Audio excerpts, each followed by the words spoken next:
Do I have? I am. Okay, we're on. More ways than one. Good morning. So it's a new month. Woohoo! And it's a whole new topic. And our topic, our theme for this month is basically rolling away the stones of your life. We all have those pebbles in our shoe that tend to be irritating. And I'm sure we have a lot of dust bunnies and cobwebs in our spiritual homes.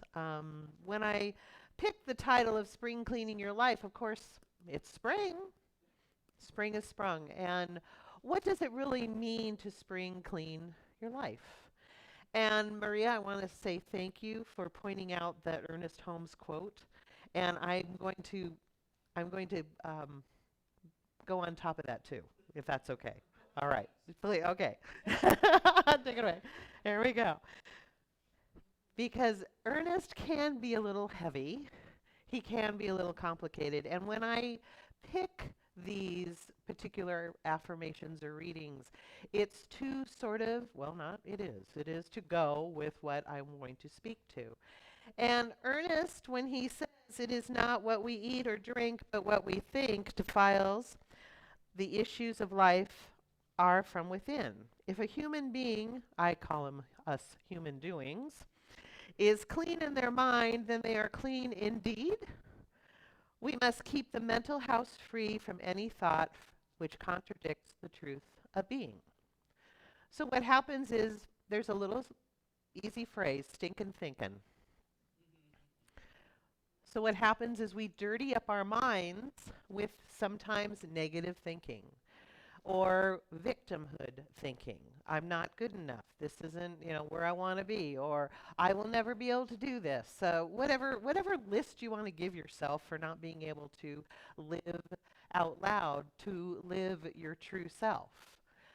What we tend to do is put cobwebs in our minds.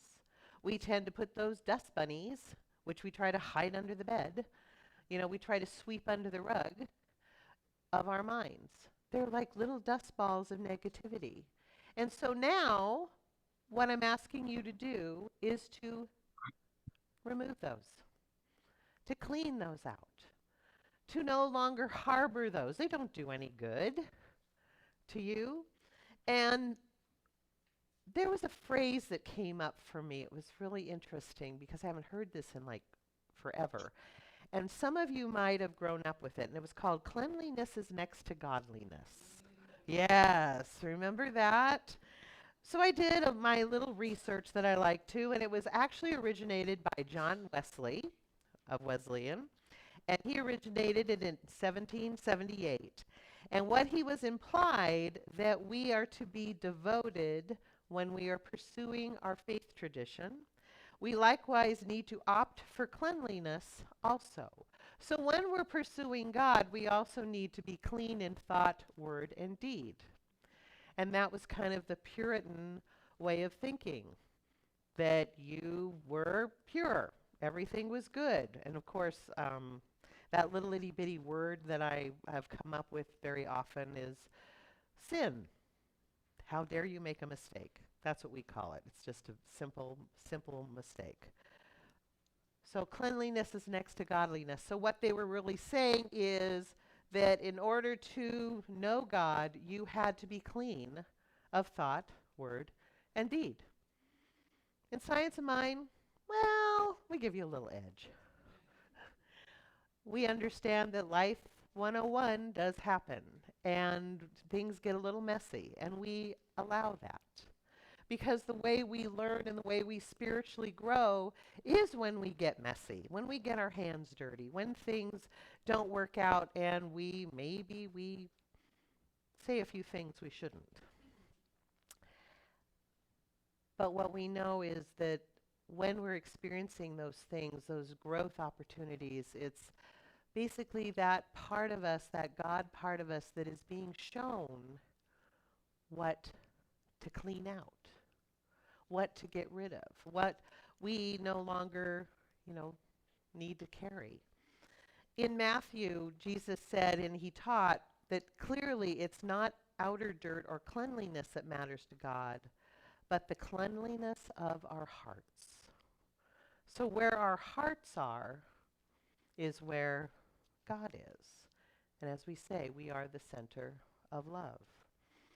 So this morning I want to talk a little bit, well, not really a little bit. I'm going to talk, yeah, you know me, I can't talk a little bit about anything these days. But I want to talk about forgiveness and compassion because that's part of the cleaning routine. And Edwin Gaines says, think of forgiveness as emotional house cleaning. It lets us make room for the good we desire. It also lets us let go as far as we can on this spiritual journey and receive all the universe has to offer. Forgiveness is emotional house cleaning. It's when we allow ourselves to let go and let God and know that we trust that entity within us that everything is going to be okay. Everything's going to be just fine the way it is. You know, one of my favorite stories is about two monks, and they're walking along side by side for a very long time. And they're close by a river. And all of a sudden, there's this woman that's trying to get across the river. And so one of the monks says, hey, she needs to get across. So he tells his friend, he says, you know what? I'm going to go help her. I'll be right back. So he wades in the water, has the woman get on his back, and makes it across and puts her down. And the two continue. And so they continue for quite a while. And his friend is obviously sort of irritated. And finally, the other monk says, my friend, what is wrong with you? What you have been very irritated since we had that visit with that woman. He says, well, you were a monk. We're not supposed to have anything to do with women and blah, blah, blah, blah, blah. And he says, oh, so she was in need of assistance, and that's what I did. And he says, well, yes, that's what we're all about. Peace and love and, compassion and helping each other. He says, isn't it interesting, though? I put her down miles back, and yet you still carry her. How do we do that in our lives with so much?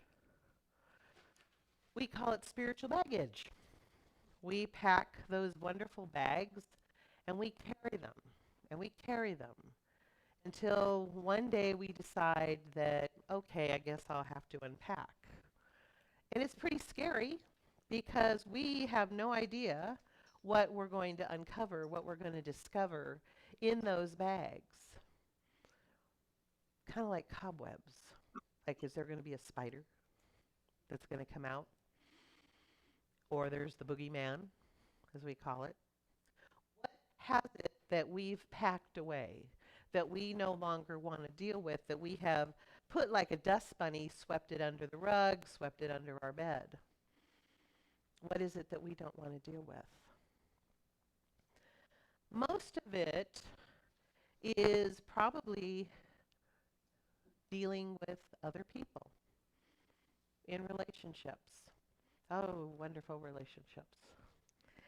And there's a story, and I wanted to relate actually two stories this morning because I felt this was very important about how we perceive our lives.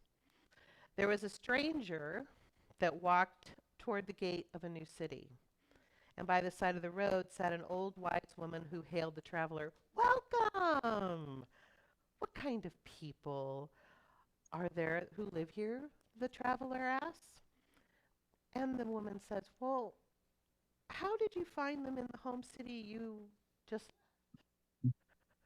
Oh, they were gossips. They were mean-spirited. They were selfish. Oh, they were so difficult to get along with. And the woman said, "Well, you probably find the same people here." Then in a little while later, another came along, and the woman asked the same question. And the traveler again asked, "What kind of people are they who live here?" And the woman responded, well, how did you experience the last city that you lived in? Oh, these people were amazing. They were fine people. They were industrious, open-minded, easy to get along with. And she nodded to him and said, you will find the same people here.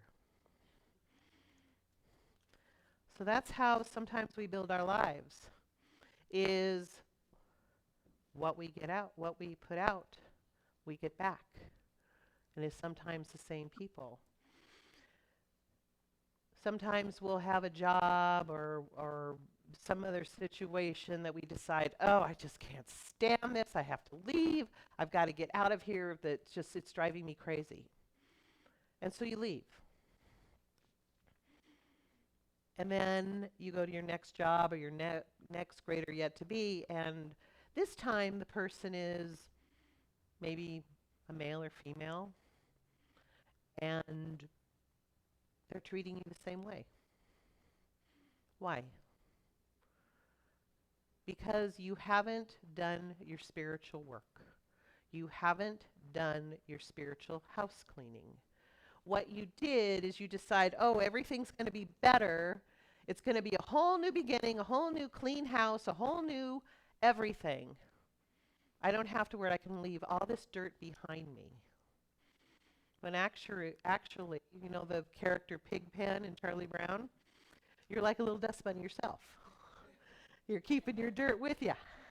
So you're just dragging it out. You're just one big dust cloud. So you come to wherever you're being, and you're sitting in the same stuff.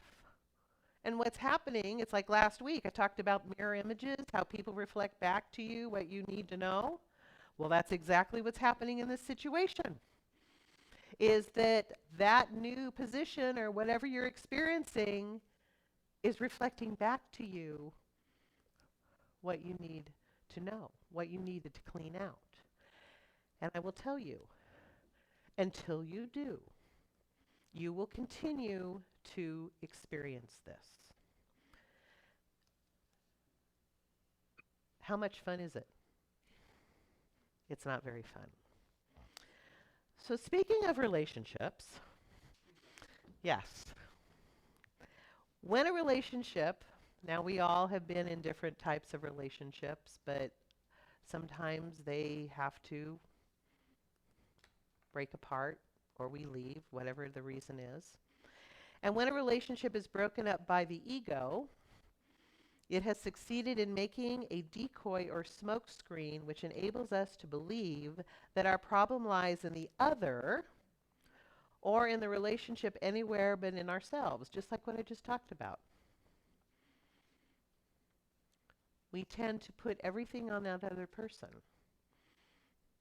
Thus, our basic problem of guilt is protected by externalizing it into the relationship. This leads to the magical belief, don't you love magic, that by terminating the relationship, one has terminated the problem. This is why in so many instances, people jump from relationship to relationship, always seeking the perfect relationship that will end their problems. In seeking peace and happiness in someone else, they never come to recognize that their only hope for peace lies in their relationship with God. So what is really important is getting that relationship with our God, with our personal God, whatever you want to call it, the God of our understanding. You can't find that relationship in a book.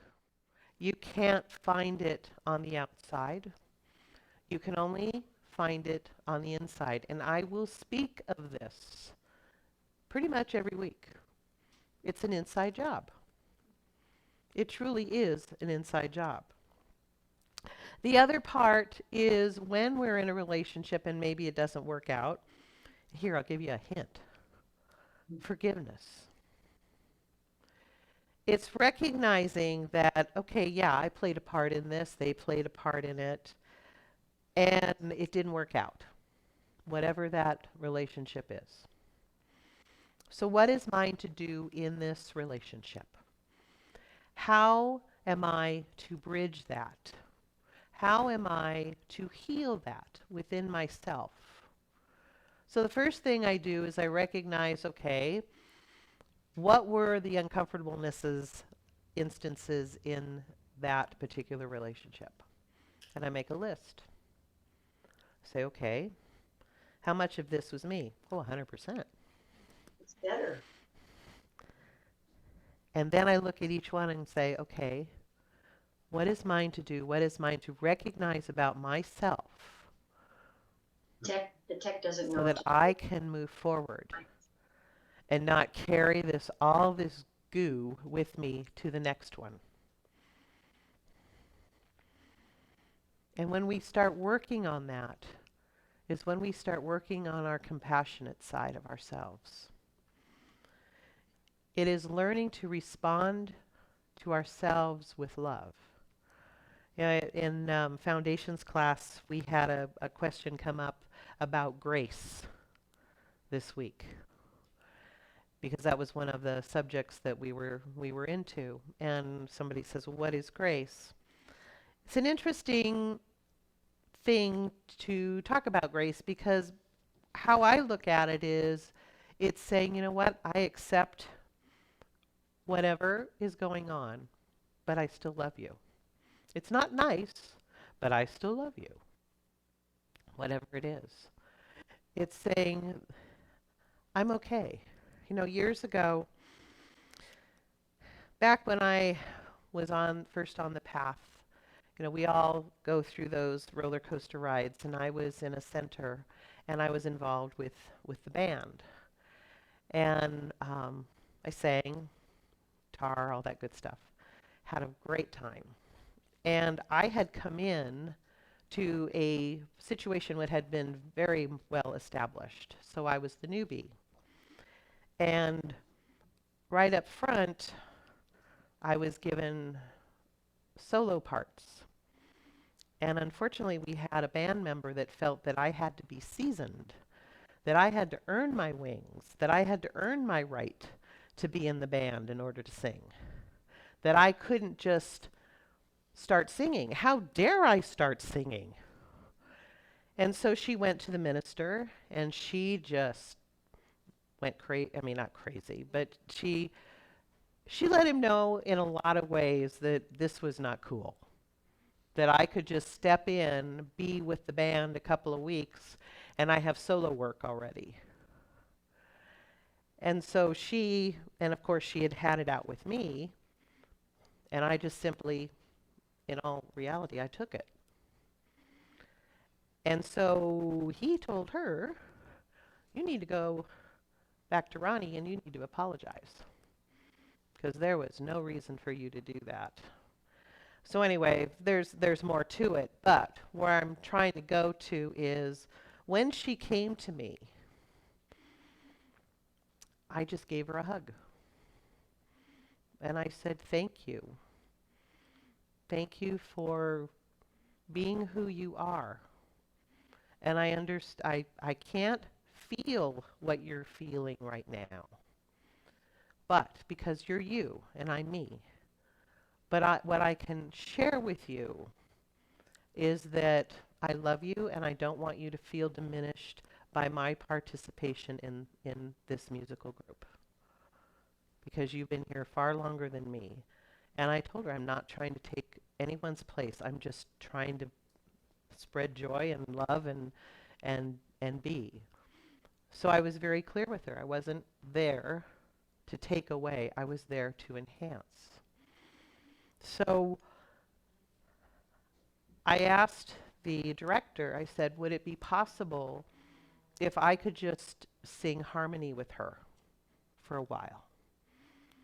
And he agreed, and that's what we did. So harmony, as you all know, is working together. Sometimes there's a dissident, but with us it was harmony, and we worked it out. And it was great. And I thought, wow, you know, this is work. So grace is basically saying it's okay. I mean, yeah, yes and no, but it's not it's not mirror imaging that person's behavior. It's basically stepping back and saying, it's uncomfortable. I understand. I can't feel what you feel, but I still love you. And it's true. That's the way we are in Science of Mind. We are open, we are loving, and we learn from what other people show us. And that's part of living a compassionate life. You know, and the Native Americans, they say, forgive others, not because they deserve forgiveness, but because you deserve peace. You deserve peace. Well, let's see, do I want, yes, I do. Okay. Well, no, I've been thinking about, there's several little things that I want to share because with forgiveness and compassion, it's such a huge subject. And it's so important to really get clean, to really get clear in our minds that God is right where we are. That we have bad days, we have good days. But the first thing we really should do is when we feel like we've made a mistake and we're beating ourselves up is forgive ourselves first. And then go to that person, place, or thing and say, I love you. You know, we're working on some new classes, and one of the things that we're working on, and Maddie is working on, is our new prosperity consciousness classes. And I was thinking about, you know, our consciousness, not just CSLT, but just the world. And I was thinking about how many prosperity books and different things, and you know, we've locked into a really, what we find is a really wonderful experience as far as consciousness of abundance. And most of us take classes on prosperity and abundance because we want to know how much we can get. When really it's about how much we can give. It's retraining our minds and knowing and trusting that we know that we have prosperity, that we are conscious of love and God and everything working in our lives, aligning for our highest good. So when you take our prosperity classes with Maddie coming up in the fall, see, I'm already promoting you. It's all about you, and it's all about consciousness, and it's all about giving and receiving. It's learning. It's not just about that stuff that buys us material things. It's really about inner work, about giving and receiving and being compassionate. So I have a question, as I usually do at the end. In the end, when we look at our life, the questions will be simple. Did I live fully, and did I love well? And how that occurs is when we have compassion and when we forgive ourselves. We no longer live in victimhood. We no longer are victims. We are people. We are human doings, not being. Well, we are beings, but we're human doings of good things in the world, that we're helping each other, that we're loving each other. So I have an affirmation I'd like to share with all of you. It says, I assume a thoughtful, awakened, and gentle heart, freeing myself from the ache of ill will with another. I offer refuge to my rival, transforming their pain into my compassion and forgiveness. This is a restoration of all good. I'd like you to repeat after me. I know. Yes. Yes. Now, I assume. So I'm going to do it gentle. Yes, okay. A thoughtful, awakened, and gentle heart. Freeing myself from the ache of ill will with another. I offer refuge to my rival, transforming their pain into my compassion and forgiveness. This is a restoration of all good. Amen. And so I want to close with this prayer from the Native Americans. Give us the grace of tender seeing. Help us to recognize and honor the wise one who lives at the core of our being. May we always be open to being taught. May we be able to let go of our work at the end of the day. May we learn to bless and affirm each person who passes through the hours of our day. May we lose our fear of those things which are transient. May we learn that art of living well and dying well. Teach us to end the day slowly, thoughtfully, gracefully. Soften the driven part of us that we may learn to relax and offer all we are and all we do as a bouquet of life at the close of each day. In the name of the Old One who lives in us, we pray. And so it is.